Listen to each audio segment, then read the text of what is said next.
Chapter 4. The Rabbit Sends in a Little Bill.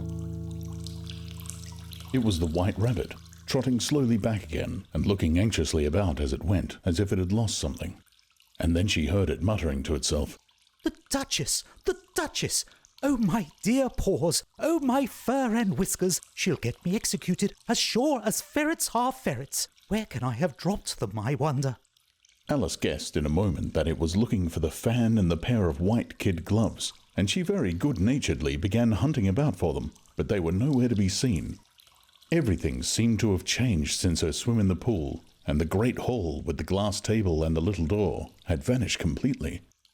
Very soon the rabbit noticed Alice as she went hunting about, and called out to her in an angry tone, "Why, Mary Ann, what are you doing out here? Run home this moment and fetch me a pair of gloves and a fan. Quick now." And Alice was so much frightened that she ran off at once in the direction it pointed to, without trying to explain the mistake that it had made. "He took me for his housemaid," she said to herself as she ran. "How surprised he'll be when he finds out who I am. But I'd better take him his fan and gloves. That is, if I can find them." As she said this, she came upon a neat little house, on the door of which was a bright brass plate with the name W. Rabbit engraved upon it. She went in without knocking, and hurried upstairs, in great fear lest she should meet the real Mary Ann, and be turned out of the house before she found the fan and gloves. "How queer it seems," Alice said to herself, "to be going messages for a rabbit.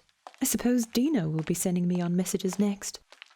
and she began fancying the sort of thing that would happen. "Miss Alice, come here directly and get ready for your walk." "Coming in a minute, nurse. But I've got to watch this mouse hole till Dina comes back, and see that the mouse doesn't get out. Only I don't think," Alice went on, "that they'd let Dina stop in the house if it began ordering people about like that." By this time, she had found her way into a tidy little room with a table in the window, and on it, as she had hoped, a fan and 2 or 3 pairs of tiny white kid gloves. She took up the fan and a pair of gloves, and was just going to leave the room when her eye fell upon a little bottle that stood near the looking-glass. There was no label this time with the words "Drink me," but nevertheless she uncorked it and put it to her lips. "I know something interesting is sure to happen," she said to herself, "whenever I eat or drink anything. So I'll just see what this bottle does. I do hope it'll make me grow large again, for really I'm quite tired of being such a tiny little thing."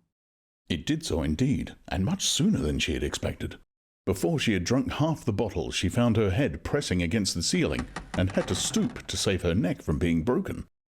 She hastily put down the bottle, saying to herself, "That's quite enough.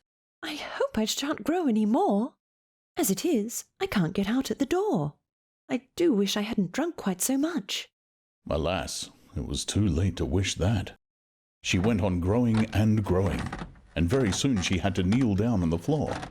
In another minute, there was not even room for this, and she tried the effect of lying down with one elbow against the door and the other arm curled round her head. Still, she went on growing, and, as a last resource, she put one arm out the window and one foot up the chimney, and said to herself, "Now I can do no more, whatever happens. What will become of me?" Luckily for Alice, the little magic bottle had now had its full effect, and she grew no larger. Still, it was very uncomfortable, and as there seemed to be no sort of chance of her ever getting out of the room again, no wonder she felt unhappy. "It was much pleasanter at home," thought poor Alice. "when one wasn't always growing larger and smaller and being ordered about by mice and rabbits. I almost wish I hadn't gone down that rabbit hole.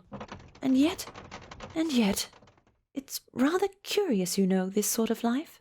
I do wonder what can have happened to me.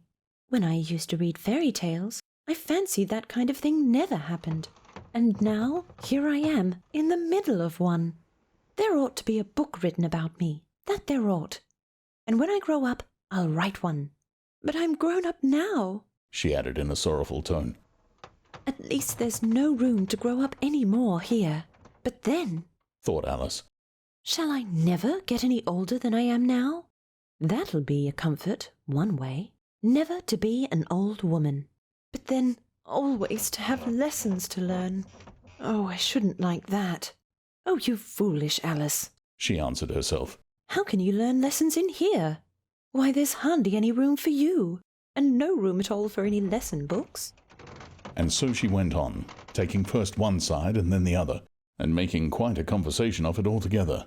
But after a few minutes she heard a voice outside and stopped to listen. Marianne, Marianne, Said the voice. fetch me my gloves this moment. Then came a little pattering of feet on the stairs. Alice knew it was the rabbit coming to look for her, and she trembled till she shook the house, quite forgetting that she was now about 1,000 times as large as the rabbit, and had no reason to be afraid of it.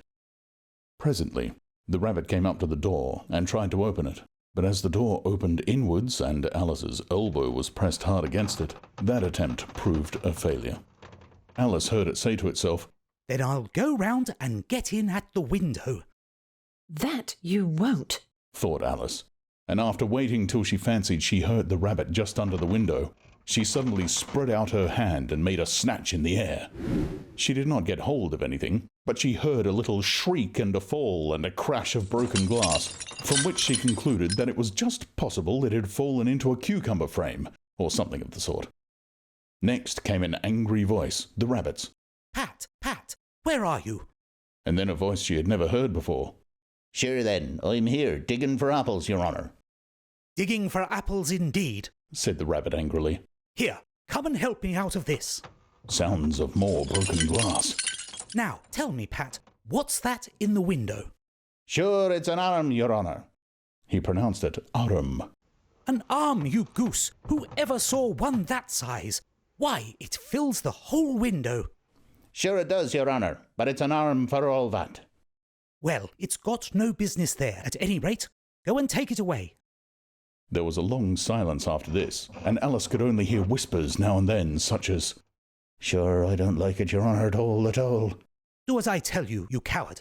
and at last she spread out her hand again and made another snatch in the air. This time there were 2 little shrieks, and more sounds of broken glass. What a number of cucumber frames there must be, Thought Alice. I wonder what they'll do next. As for pulling me out of the window, I only wish they could. I'm sure I don't want to stay in here any longer. She waited for some time without hearing anything more. At last came a rumbling of little cartwheels, and the sound of a good many voices all talking together. She made out the words, Where's the other ladder? Why, I hadn't to bring but one. Bill's got the other. Bill, fetch it here, lad. Here, put 'em up at this corner. Now tie them together first. They don't reach half high enough yet. Oh, they'll do well enough. Don't be particular. Here, Bill, catch hold of this rope. Will the roof bear? Mind that loose slate. It's coming down. Heads below. a loud crash. Now, who did that? That was Bill, I fancy. Who's to go down the chimney? Nay, I shan't. You do it. That I won't then. Bill's got to go down. Here, Bill, the master says you've got to go down the chimney. Oh, so Bill's got to come down the chimney, has he? Said Alice to herself. Why, they seem to put everything upon Bill. I wouldn't be in Bill's place for a good deal. This fireplace is narrow, to be sure, and I think I can kick a little. She drew her foot as far down the chimney as she could, and waited till she heard a little animal, she couldn't guess of what sort it was, scratching and scrambling about in the chimney close above her. Then, saying to herself, This is Bill. she gave one sharp kick and waited to see what would happen next. The first thing she heard was a general chorus of, There There goes goes Bill. Then the rabbit's voice alone, Catch him. You by the hedge. then silence, and then another confusion of voices. Hold up his head.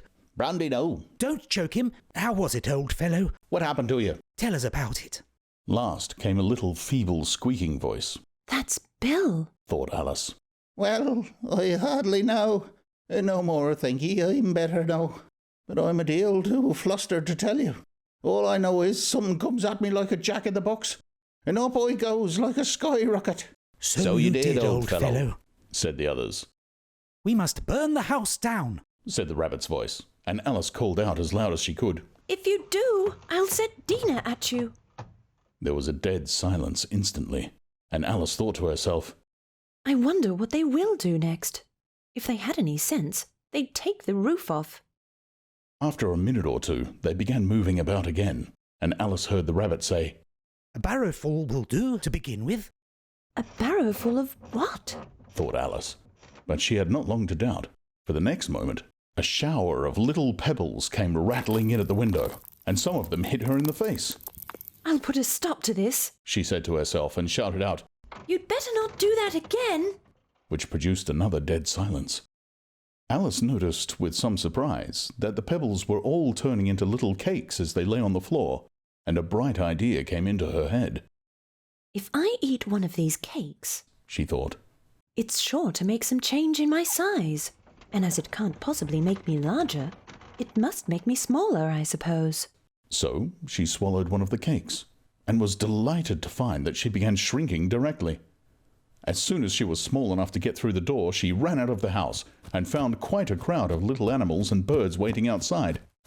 The poor little lizard, Bill, was in the middle, being held up by 2 guinea pigs, who were giving it something out of a bottle.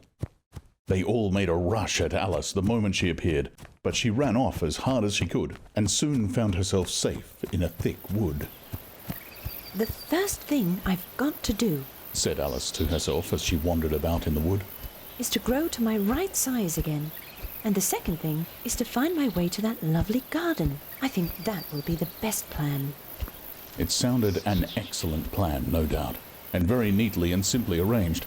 The only difficulty was that she had not the smallest idea how to set about it, and while she was peering about anxiously among the trees, a little sharp bark just over her head made her look up in a great hurry. An enormous puppy was looking down at her with large round eyes and feebly stretching out one paw, trying to touch her.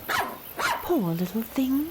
Said Alice in a coaxing tone, and she tried hard to whistle to it, but she was terribly frightened all the time at the thought that it might be hungry, in which case it would be very likely to eat her up, in spite of all her coaxing. Hardly knowing what she did, she picked up a little bit of stick and held it out to the puppy, whereupon the puppy jumped into the air off all its feet at once, with a yelp of delight, and rushed at the stick, and made believe to worry it. Then Alice dodged behind a great thistle to keep herself from being run over, and the moment she appeared on the other side, the puppy made another rush at the stick, and tumbled head over heels in its hurry to get hold of it. Then Alice, thinking it was very like having a game of play with a cart horse, and expecting every moment to be trampled under its feet, ran round the thistle again. Then the puppy began a series of short charges at the stick, running a very little way forwards each time and a long way back, and barking hoarsely all the while, till at last it sat down a good way off, panting, with its huge tongue hanging out of its mouth and its great eyes half shut. This seemed to Alice a good opportunity for making her escape, so she set off at once and ran till she was quite tired and out of breath, until the puppy's bark sounded quite faint to the distance. And yet what a dear little puppy it was, Said Alice as she leant against a buttercup to rest herself, and fanned herself with one of the leaves. I should have liked teaching it tricks very much. If only I'd been the right size to do it. Oh dear, I'd nearly forgotten that I've got to grow up again. Let me see, how is it to be managed? I suppose I ought to eat or drink something or other, but the great question is, what? The great question certainly was what. Alice looked all round her at the flowers and the blades of grass, but she could not see anything that looked like the right thing to eat or drink under the circumstances. There was a large mushroom growing near her, about the same height as herself, and when she had looked under it and on both sides of it and behind it, it occurred to her that she might as well look and see what was on top of it. She stretched herself up on tiptoe and peeped over the edge of the mushroom, and her eyes immediately met those of a large blue caterpillar that was sitting on top with its arms folded, quietly smoking a long hookah, and taking not the smallest notice of her or of anything else. Alice's Adventures in Wonderland was produced and narrated by Steve Parker, with Jet as Alice. and Tim Williams as the White Rabbit and various other animals. to support this and future works, please visit patreon.com/Steve Parker.